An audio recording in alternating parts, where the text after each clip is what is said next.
दोस्तों हम कोई भी फाइनेंशियल एडवाइजर या फाइनेंशियल एक्सपर्ट नहीं है। इस वीडियो को देखने से पहले आपको बता दें कि इस वीडियो में दी गई सारी जानकारी इंटरनेट के थ्रू ली गई है और ये सारी की सारी हमारी पर्सनल रिसर्च स्टडी है। इस वीडियो में स्पॉन्सर कंटेंट भी हो सकता है, तो जो भी आप इन्वेस्टमेंट करें उससे पहले आपको यही सजेस्ट करेंगे कि आप अपनी तरफ से भी सारी स्टडी और रिसर्च को कर लीजिए, उसके बाद ही कोई इन्वेस्टमेंट करें। इस वीडियो को देखने के बाद आपके द्वारा की गई कोई भी इन्वेस्टमेंट, लीगल इंजरी या फिर ट्रेडिंग के प्रॉफिट या लॉस दोनों की हमारी कोई भी जिम्मेदारी नहीं होगी।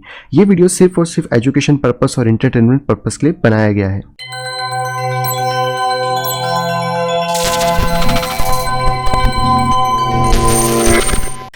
दोस्तों, मैं हूं प्रांजल, सभी का स्वागत करता हूं गेट वेलकम को फ्रेश वीडियो के अंदर। तो दोस्तों आज सभी के सामने फिर से हाजिर हूं लेकर यहाँ पे बिटकॉइंस की सारी ताजा अपडेट। आज भी दोस्तों हम लोग करने वाले हैं टेक्निकल एनालिसिस को, साथ ही यहाँ पे देखेंगे ढेर सारी क्रिप्टो न्यूज़ को जो कि आप सभी लोगों के यहाँ पे काम की हो सकती है। तो वीडियो को शुरू से पूरा जरूर देखिएगा। बाकी दोस्तों वीडियो को स्टार्ट करने से लास्ट को रिमाइंड कराना चाहूँगा कि दोस्तों अगर अभी तक आपने टेक्निकल एनालिसिस के कोर्स के अंदर इनरोल नहीं करा है, आपको सीखना है, समझना है कि मार्केट कैसे काम करता है, किस तरीके से आप अलग अलग डिफरेंट मार्केट्स के अंदर काम कर सकते हो, तो ये कोर्स आपको उसके अंदर हेल्प कर सकता है, जहाँ पे कि आप सभी तरीके के मार्केट को एट टाइम सीख सकते हैं, वो भी एक फास्ट पेस के अंदर। बाकी देखिए इन्फॉर्मेशन के लिए आप मुझसे कॉन्टैक्ट कर सकते हैं मेरी इस मेल ID pixelsnapshot@gmail.com के ऊपर, या फिर आप डायरेक्टली मुझसे कांटेक्ट कर सकते हैं मेरी टेलीग्राम ID @cryptoval के ऊपर। इन दोनों के अलावा मेरा कोई और एड्रेस यहाँ पे नहीं है। तो अगर आपको सीखना है, करना है या फिर आपको सिग्नल ग्रुप ज्वाइन करना है तो आप मेल या टेलीग्राम कुछ भी आराम से यहाँ पे कर सकते हैं। तो चलिए दोस्तों चलते सीधे कंप्यूटर स्क्रीन पे देखते हैं कि मार्केट हमें यहाँ पे क्या दिखा रहा है एंड आज की न्यूज़ यहाँ पे क्या है। सो फाइनली दोस्तों मैं आ चुका हूँ अपने कंप्यूटर स्क्रीन पे। यह है दोस्तों बिटकॉइन बिटमैक्स का चार्ट। एंड कल जैसे कि हम लोगों ने बात करी थी कि अगर हम इन विक्स को जोड़ दें तो अभी भी यहाँ पे एक असेंडिंग ट्रायंगल प्रॉपर्ली बनता है, और डेली क्लोजिंग के बारे में भी बात करी थी जो कि बहुत ज़्यादा इंपॉर्टेंट है। तो यस दोस्तों यहाँ पे डेली क्लोजिंग हो गई है। हालांकि डेली क्लोजिंग जैसे कि हमने एक्सपेक्ट करा था कि 9480 के ऊपर, यानी कि लगभग 9500 के ऊपर होना चाहिए तो और ज़्यादा बुलिश होता, बट वो नहीं हुई है। फिर भी हम कह सकते हैं कि यस मार्केट यहाँ पे अच्छा खासा बुलिश है। इवन दैट अगर अभी आप इसको भी यहाँ से मैच करने की कोशिश करते हैं जो कि आपकी एक बॉटमिंग रेंज टाइप की थी, तो यस ये भी आपको एक सपोर्टिव लेवल यहाँ पे देते हुए मिलेगी। और स्टिल यहाँ पे जो बॉटम प्राइसेस हैं वो भी बिटकॉइन को यहाँ पे सपोर्ट दे रही हैं। फिलहाल में जो प्राइसेस है वो बहुत ज़्यादा ऊपर गई थी, लेकिन वापस से थोड़ा सा प्राइस को नीचे की तरफ पुश बैक मिला है।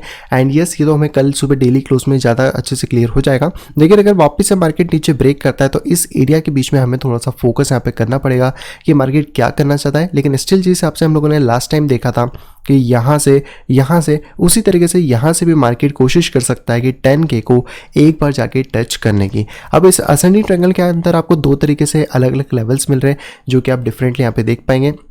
एंड स्टिल एक और चीज़ के ऊपर हम लोग अगर ध्यान दें तो वो है दोस्तों वॉल्यूम, जो कि कल की कैंडल में बिल्कुल भी वॉल्यूम ढंग का नहीं आया है एज़ कम्पेयर टू। अगर हम बात करें तो जो वॉल्यूम हमें इस कैंडल में मिला वैसा ही कुछ वॉल्यूम हमें उससे भी ज़्यादा कम हमें इस कैंडल में मिला है। तो हम ये कह सकते हैं कि ये कैंडल जब नीचे ड्रॉप कर रही थी तब उतनी वैलिड नहीं थी, लेकिन उसके बाद जाके थोड़ा सा यहाँ पे वॉल्यूमेटिक हमें देखने को मिला है।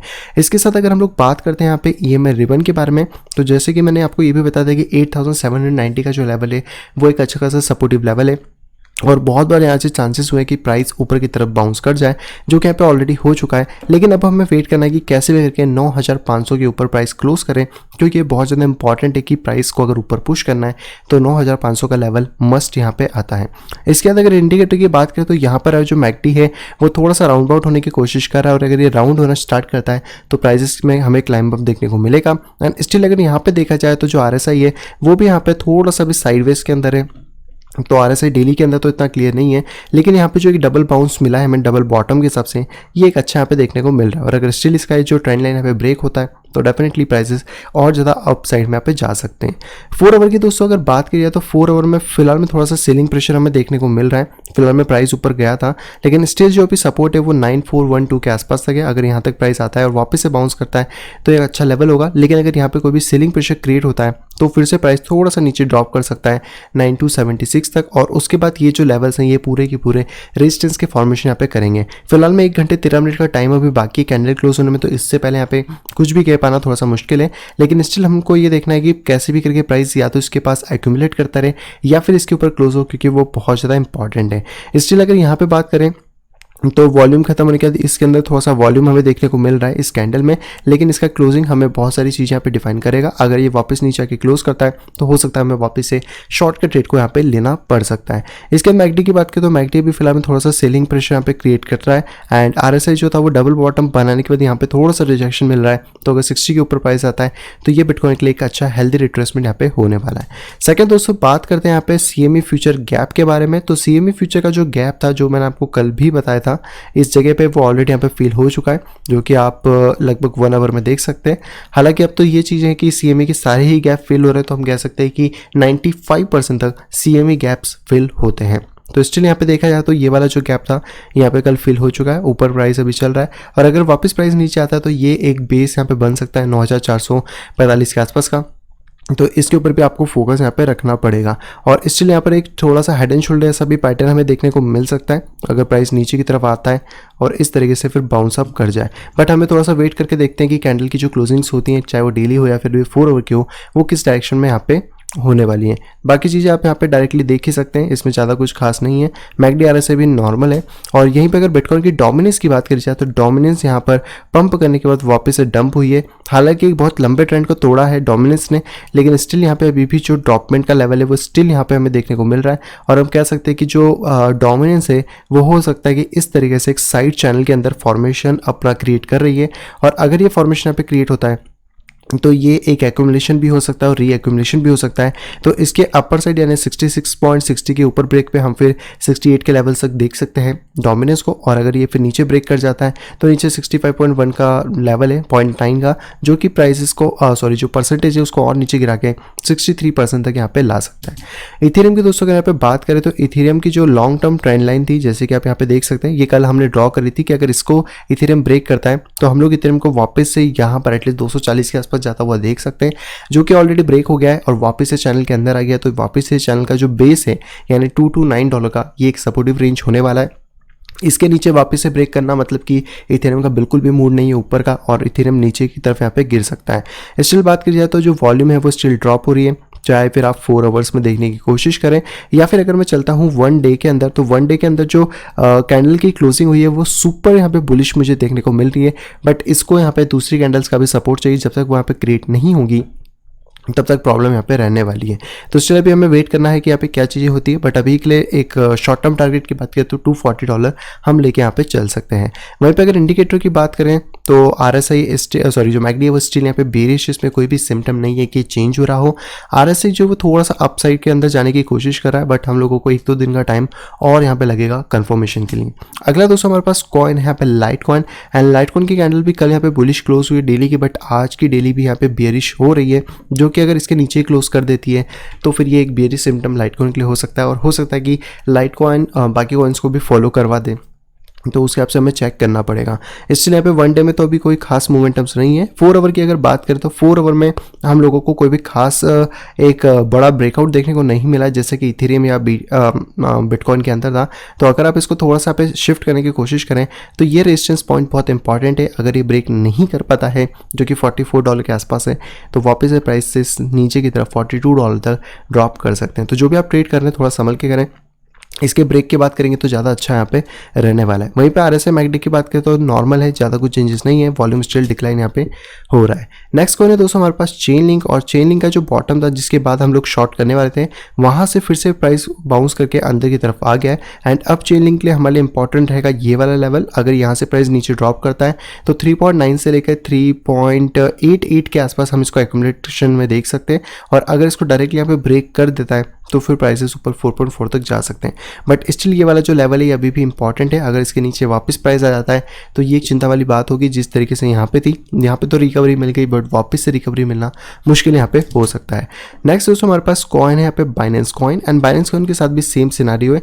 अगर आप इसको यहाँ से देखने की कोशिश करें तो एक फेकआउट था, फेकआउट के बाद से ये बहुत बार यहाँ पे स्ट्रगल कर रहा है, और अगर इसका स्ट्रगल यहाँ पे खत्म नहीं होता तो प्राइस नीचे ड्रॉप करके $16 तक यहाँ पे आ सकता है, और उसके बाद यहाँ पे बाउंस अप को मिल सकता है। बाकी ये चैनल है, और चैनल में अगर बॉटम टच करता है जो कि $15 है तो एक अच्छा रिस्पॉन्स हो सकता है लॉन्ग के लिए, लेकिन उस पोजीशन को वहीं पे जाके चेक करना थोड़ा सा इंपॉर्टेंट यहाँ पे रहने वाला है। वॉल्यूम की बात करें तो वॉल्यूम स्टिल यहाँ पे डिक्लाइन हो रहा है, कुछ खास चीज़ें नहीं है, तो हमें वेट करना पड़ेगा कुछ खास मोमेंटम्स यहाँ पे क्रिएट हुए। अगला दोस्तों हमारे पास कॉइन है ऑन्टोलॉजी। ऑन्टोलॉजी वापस ऊपर आ गया है, हालांकि सभी कॉइन लगभग सेम सिनेरियो ड्रॉ कर रहे हैं, जो कि आप इस पॉइंट पे देख सकते हैं। चाहे आप इसको एक चैनल के फॉर्म में ले सकते हैं या फिर आप इसको एक डब्ल्यू पैटर्न के फॉर्म में ले सकते हैं, और इस प्राइस को आप थोड़ा बहुत अप डाउन कर सकते हैं जैसा भी आपको सूटेबल लगे। तो फिलहाल में अगर यहाँ पे प्राइस सस्टेन करता है और 0.557 को अगर ब्रेक करता है तो हम लोग फिर चांसेस रहेगा कि प्राइस ऊपर जाए, लेकिन अगर वापस हमारे सपोर्ट लेवल को ब्रेक करता है तो फिर यहाँ पे हमें एक बियर मार्केट देखने को मिल सकता है, जिसके लिए हमें तैयार भी रहना चाहिए। अगला दोस्तों कॉइन एक्सआरपी वापस से शूटअप करके ऊपर आया है, जो कि मेरे हिसाब से एक पॉजिटिव थिंक है, लेकिन इसके साथ भी वही चीज़ है कि अगर ये बॉक्स तोड़ के वापस नीचे आता है 0.18500 के, तो यस वो शॉर्ट एक पोजीशन रहेगी, लेकिन अगर इसके ऊपर रहता है तो हम इसको as a head and shoulder शायद यहाँ पे देख पाए और प्राइस यहाँ पे ऊपर के डायरेक्शन में यहाँ पे जा सकता है। तो ये कुछ चीज़ें जो कि आप यहाँ पे फोकस में ला सकते हैं। नेक्स्ट दोस्तों कॉइन है हमारे पास नियो, एंड नियो क्लियरली यहाँ पे बियरिश ट्रेंड शो कर रहा है, और यहाँ पे अगर मैं बात करूँ तो यहाँ पर एक बियर फ्लैग जैसा हमें देखने को मिल रहा है, जिसके लगभग $9.3 के आसपास का टारगेट है, और यस यहाँ पे क्लियर बियर स्टैंड अभी देखने को मिल रहा है।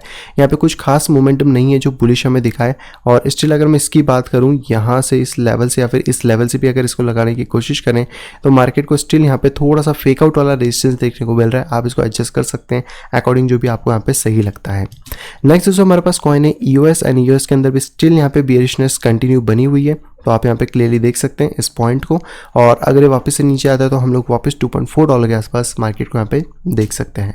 नेक्स्ट कॉइन दोस्तों हमारे पास है वजीरेक्स कॉइन। वजीरेक्स कॉइन ने भी रिकवरी अच्छी करी थी, लास्ट टाइम भी यहाँ से एक रिकवरी मिली है, जो कि एक सपोर्टिव लेवल आप कह सकते हैं, लेकिन स्टिल क्योंकि एक डाउन ट्रेंड में है तो अभी हम लोग इससे ज़्यादा एक्सपेक्टेशन नहीं कर सकते जब तक कि इसका जो ये डाउन ट्रेंड है प्रॉपर्ली ब्रेक होकर प्राइस एटलीस्ट 0.12900 के ऊपर नहीं आ जाता। तो यहाँ से हमें थोड़ा सा वेट करना पड़ेगा, चाहे तो आप चैनल ड्रॉ कर लो, फॉलिंग वेज कर लो, ब्रॉडगेन वेज कर लो, जो भी आपको सही लगता है वो आप यहाँ पे ड्रॉ कर सकते हैं।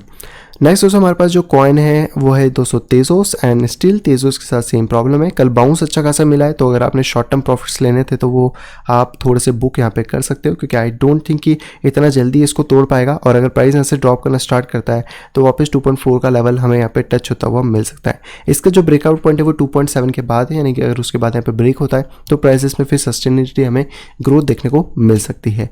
लास्ट दोस्तों हमारे पास कॉइन है बिटकॉइन कैश, और इसके बारे में ऑलरेडी बता चुका हूँ कि ज़्यादा अभी बुलिश नहीं लग रहा है, बहुत ज़्यादा प्राइसेस के अंदर ड्रॉपमेंट हमें देखने को मिला है, और अगर बिटकॉइन कैश के अंदर आपको किसी भी केस में ये जो लेवल है लगभग 224 के आसपास तक का ये अगर ब्रेक होता हुआ मिल जाता है, जो कि इसका एक बेस लेवल है, तो यस यहाँ पे बिटकॉइन कैश ज़्यादा गिर सकता है, और आप इसकी अगर हाइट को नापने की कोशिश करें तो यहाँ पर प्राइस लगभग नीचे $160 तक भी गिर सकते हैं। तो ये सारी चीज़ें जो कि आपको फोकस रखना पड़ेगा, देखना पड़ेगा, और अगर मार्केट बुलिश मोमेंटम क्रिएट करने की कोशिश करेगा तो हम लोग इसके ब्रेकआउट के ऊपर ट्रेड कर सकते हैं, जो कि एक सिमेट्रिकल ट्रायंगल जैसा फॉर्मेशन यहाँ पे बना सकता है। तो बस दोस्तों यही सारे कॉइन थे। अब चलते सीधे अपनी न्यूज़ पे।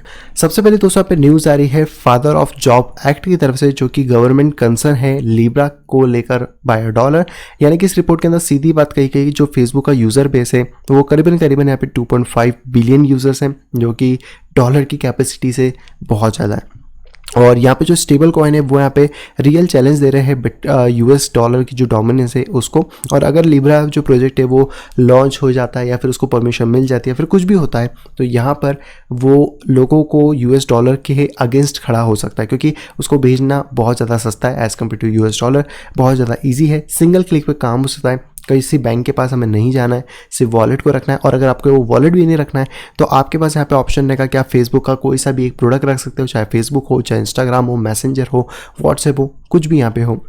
तो यहाँ पे थोड़ी सी चिंता है बिटकॉइन यूएस डॉलर को यहाँ पर एज कम्पेयर टू लिब्रा, क्योंकि वो उनके लिए एक बड़ा खतरा यहाँ पे हो सकता है। और स्टेबल कॉइन की जो डिमांड अभी बढ़ती जा रही है, चाहे USDT हो, USDC हो, USDK हो, कोई सा भी हो, वो भी गवर्नमेंट यानी कि यूएस गवर्नमेंट के लिए एक बहुत बड़ा चैलेंज यहाँ पे बन के आ रही है।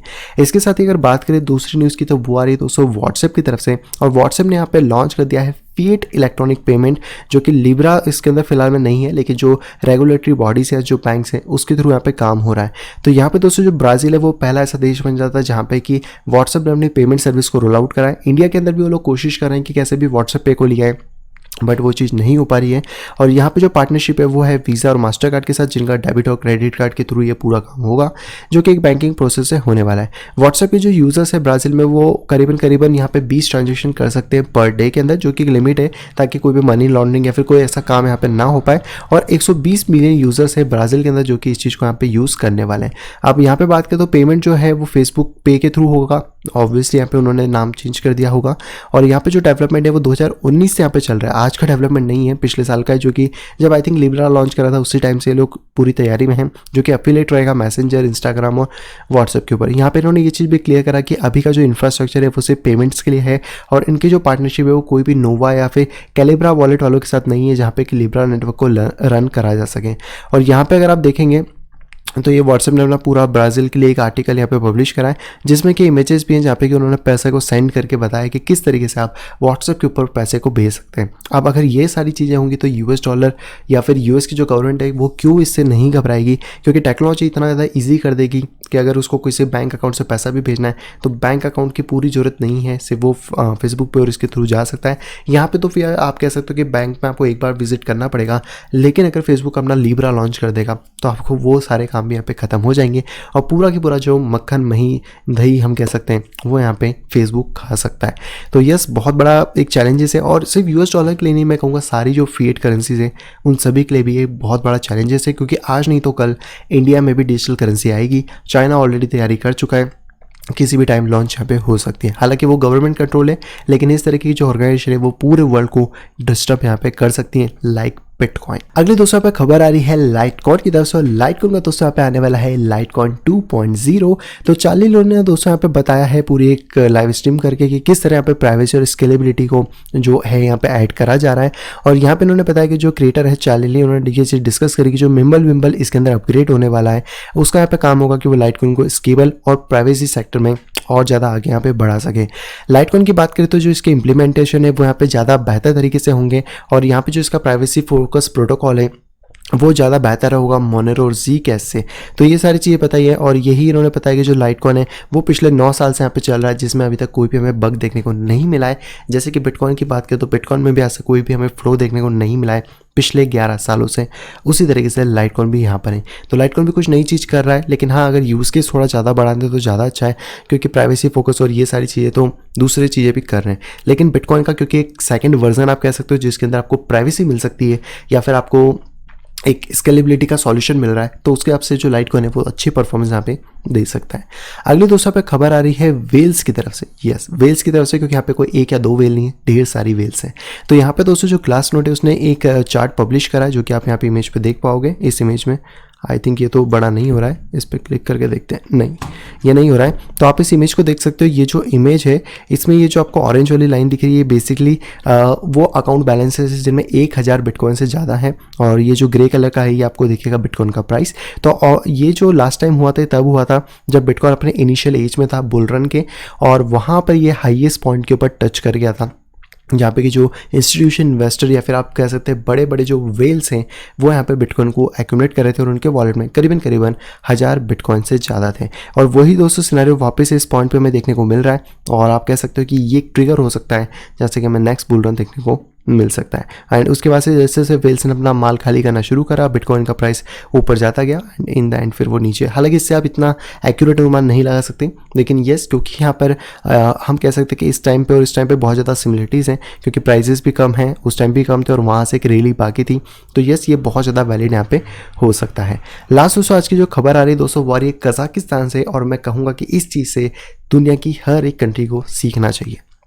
कजाकिस्तान जो है वो यहाँ पे ये चीज़ देख रहा है कि किस तरीके से हम लोग अट्रैक्ट कर सकते हैं $740 मिलियन क्रिप्टो इन्वेस्टमेंट में अगले 3 साल में। हालांकि कजाकिस्तान की जो हालत है वो भी इंडिया जैसे यहाँ पे चल रही थी।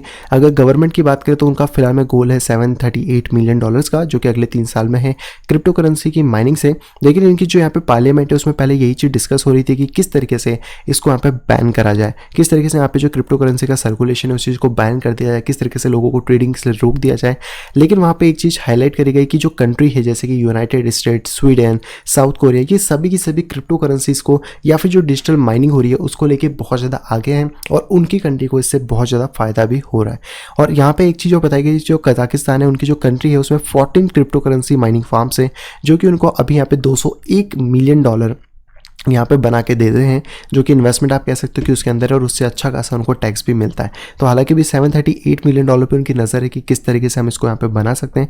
और 300 बिलियन टेंगुइज या फिर आप कह सकते हैं $738 मिलियन का उनका टारगेट है अगले 3 साल के अंदर। तो यहाँ पे जो बिल है वो उसमें बहुत सारी चीज़ें बताई गई हैं, पार्लियामेंट के अंदर ये अभी डिस्कस हो रहा है, जहाँ पे कि कोई भी प्रोहिबिशन नहीं होगा माइनिंग एक्टिविटी के ऊपर। जब माइनिंग के ऊपर नहीं होगा तो ट्रेडिंग के ऊपर भी ऑब्वियसली नहीं होगा। और यहाँ पे जो टैक्स इनकम है जो भी माइनिंग से जनरेट होगी वो टैक्स के अंदर काउंट नहीं करी जाएगी, या फिर आप कह सकते हैं कि उसको माइनिंग को टैक्स की लायबिलिटी नहीं कहा जाएगा। और यहाँ पे जो रियल इनकम होगी उसी को यहाँ पे काउंट करेंगे। तो आई थिंक ये एक बहुत अच्छा स्टेप है। अगर सभी कंट्री इस तरीके से करती हैं तो जो इंडस्ट्री है उसको तो बढ़ावा मिलेगा ही मिलेगा, और साथ ही लोगों को भी एक नई चीज़ जानने को मिलेगी। हालांकि गवर्नमेंट इसका अपोज डेफिनेटली करेगी, क्योंकि उनको पता है कि ये चीज़ उनके लिए या फिर उनके अभी के करंट फाइनेंशियल इकोसिस्टम के लिए बहुत ज़्यादा ख़राब है। लेकिन आज नहीं तो कल ये चीज़ें होना है और इसको रोकना बहुत ज़्यादा मुश्किल है। सो आई होप दोस्तों वीडियो आपको पसंद होगी। दोस्तों अगर वीडियो को पसंद तो प्लीज़ वीडियो को लाइक करेगा। दोस्तों वीडियो पसंद है तो डिसलाइक करेगा। दोस्तों चैनल फर्स्ट में आए तो दोस्तों सब्सक्राइब करना बिल्कुल भी ना भूलें, ताकि आप इसी तरह का इंटरेस्टिंग यहाँ पे पा सकें, पूरे मार्केट से अपडेटेड रह सकें। तो मैं मिलता हूँ आपसे वीडियो कुछ इंटरेस्टिंग वीडियो के साथ। तब तक have a great day and bye bye.